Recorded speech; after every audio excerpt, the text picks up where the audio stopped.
သက်များအားလုံးပဲမင်္ဂလာပါရှင်ဒီနေ့မှာတော့ကျောက်ဆယ်ဒေသကရွာလေးတစ်ရွာမှာခေတ်ပညာတဲ့လူငယ်တယောက်ဖြစ်တဲ့တီဟာဆိုတဲ့လူငယ်လေးနဲ့ငပြောချင်တွေကတရေမတို့ဟာတိတ်ဆိတ်တဲ့ညအမောင်မှာ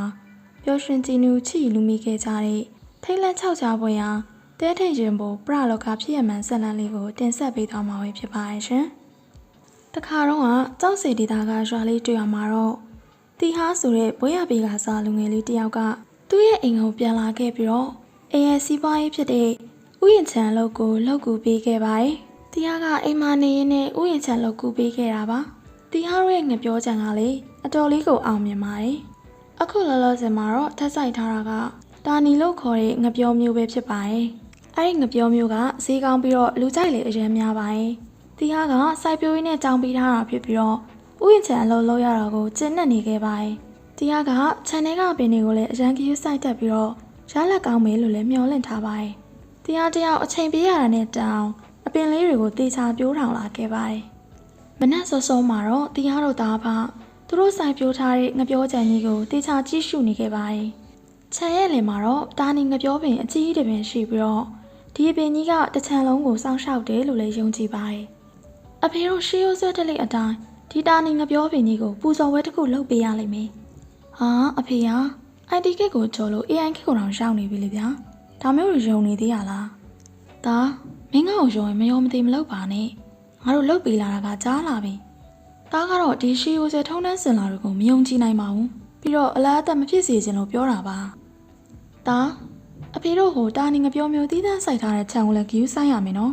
်ဒီခြံကိုတော့တားပဲတာဝန်ယူလိုက်တော့ကွာဟုတ်ကဲ့စိတ်ချပါပြီဒါတိကျကြည့်ထားလိုက်ပါမယ်တညမှာတော့တီဟာတယောက်ငပြောချံကြီးကိုစစ်ဆေးကြည့်ရှုဖို့အတွက်ဓမီထိုးကဝင်လာခဲ့ပါတယ်။တီဟာကအဖခင်ဖြစ်သူပြောတဲ့ရှေးရိုးဆွဲတလေးကိုမယုံကြည်သလိုလက်လည်းမခံပါဘူး။အခုလေဒီငပြောချံကိုစောင်းရှောက်တာကတာနေပင်ကမဟုတ်ပဲသူပဲစောင်းရှောက်ရတယ်လို့တွေးနေခဲ့ပါတယ်။တီဟာကတော့ညလေအေးတိုက်ခတ်လာတာကြောင့်အနှင်းငယ်ချမ်းစိတ်သွားသလိုဖြစ်ခဲ့ပေမဲ့ပုံမှန်တိုင်းလေးပဲအေးစစ်စစ်သွားရင်းနဲ့ခြံလေးရဲ့အတွင်းဘက်စီကိုဝင်ရောက်လာခဲ့ပါတယ်။တီဟာလည်းအရှိခလန်းလန်းကိုရောက်တော့အစိမ်းအောင်ဝတ်စုံနဲ့အရန်ကိုချော်လာပြီးမိမချောလေးတယောက်ကိုတွေ့လိုက်ရပါတော့တယ်။တီဟာတယောက်အော်ဆွန့်အားသွားပါတယ်။ဟမ်မင်းဘယ်သူလဲ။ဘာလို့ဒီခြံကြီးတွေကိုရောက်နေရလဲ။ကျမကဒီခြံကြီးရဲ့ခက်လန်းလန်းမှာနေပါရဲ့။မိမချောလေးကတီဟာကိုကြည့်ပြီးချိုးသားစွာပြောလိုက်ပြီးတော့တီဟာစီကိုအသာတိုးကပ်လာပါတယ်။တီဟာတယောက်တိတ်ဆိတ်တဲ့မောင်တို့စီထဲမှာအရန်ကိုချောလာတဲ့မိန်းကလေးနဲ့နင်းနီးကက်ကက်မြင်တွေ့လိုက်ရတော့တီဟာလည်းရင်းနေတစ်စက်စက်တုံနေခဲ့ပြီးတော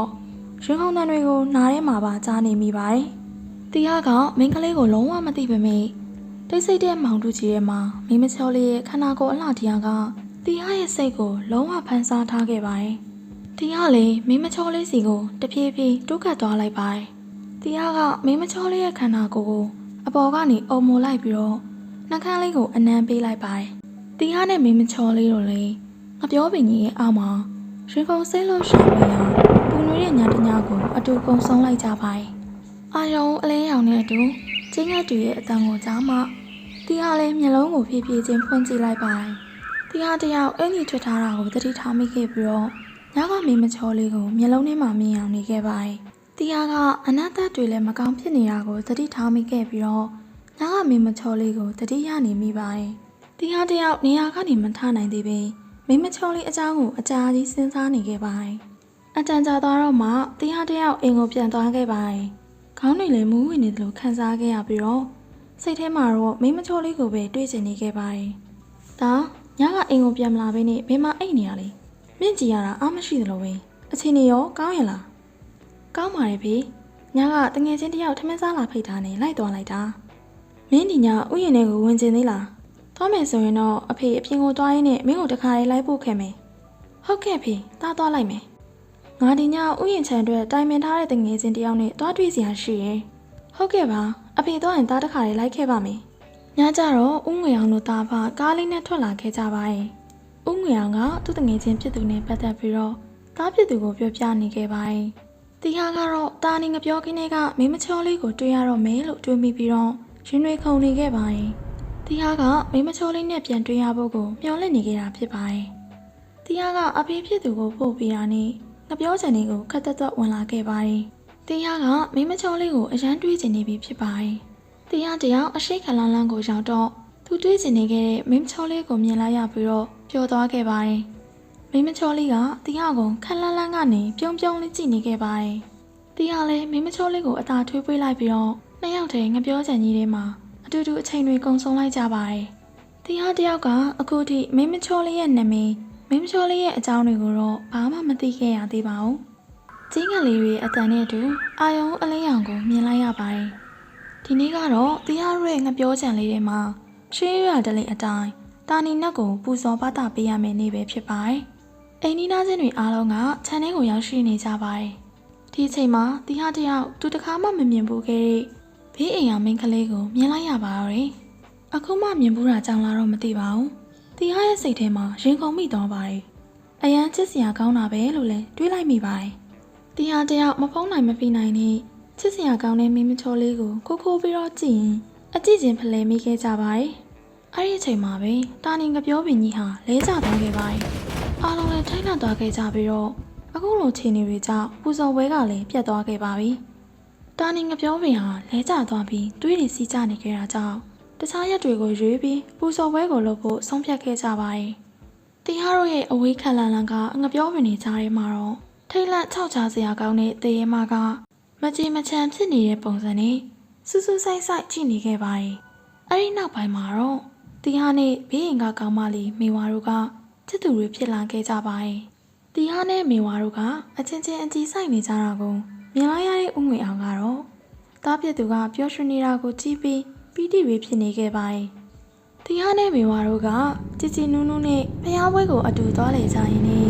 ညတော်နမ်းမအိမ်ကိုဆိုင်ကယ်လေးမောင်းကပြန်လာခဲ့လိုက်ကြပါတယ်။တရားကအပြန်မှာမေဝါတို့အိမ်ကိုလိုက်ပို့ပေးပါတယ်။ခလန်းလန်းကိုရောက်တော့မေဝါအိမ်ကိုရောက်ဖို့အတွက်ငပြောချင်အရှိကနေဖြတ်မောင်းရပါတယ်။တရားတယောက်အရှိခလန်းလန်းကိုရောက်တော့လမ်းလေတက်တက်မှာရက်နေတဲ့ကြောက်စရာတရားမကိုမြင်လိုက်ရတော့တရားတယောက်ဆိုင်ကယ်ကိုအရှိန်မထိန်နိုင်တော့ဘူး။တခါတည်းမှနေသွားပါတယ်။တရားရဲ့နားထဲမှာလည်းမေဝါရဲ့အော်တန်ကိုကြားလိုက်ရတယ်။တရားကတရားရင်းနဲ့နာကျင်နေပေမဲ့ကိုတောင်ဂီယူမဆိုင်နိုင်မီမေဝါအတွက်စိတ်ပူနေပါတယ်။တရားတယောက်အာယူထားလိုက်ပြီးတော့မေဝါစီကိုသွားဖို့အလုံးမှာတရေမကတရားစီကိုရုတ်တရက်ရောက်လာပြီးတော့တရားကိုသွားလို့မရအောင်အနောက်ကနေလှမ်းဆွဲထားလိုက်တဲ့အချိန်မှာပဲတရားတယောက်နှလုံးရှက်လို့မတော့ထိတ်လန့်ဆွမ်းသွားခဲ့ပါတယ်။တရားတယောက်နောက်ဆုံးမှာတော့နှလုံးဖောက်ကတည်ဆုံးသွားခဲ့ပါတော့တယ်။ဒီဇလန်လေးကတော့တရေမကိုမှသွားပလေးမိတဲ့ကောင်လေးတယောက်ရဲ့ဇလန်လေးပဲဖြစ်ပါတယ်။လူချင်းမင်းတို့လည်းပလေးတော့မယ်ဆိုရင်လူလားတရေလားအရင်ကြည့်ပြီးမှပလေးကြဖို့အကြံပေးလိုက်ပါရစေ။ကျမကတော့တင်ဆက်သူရှိပါ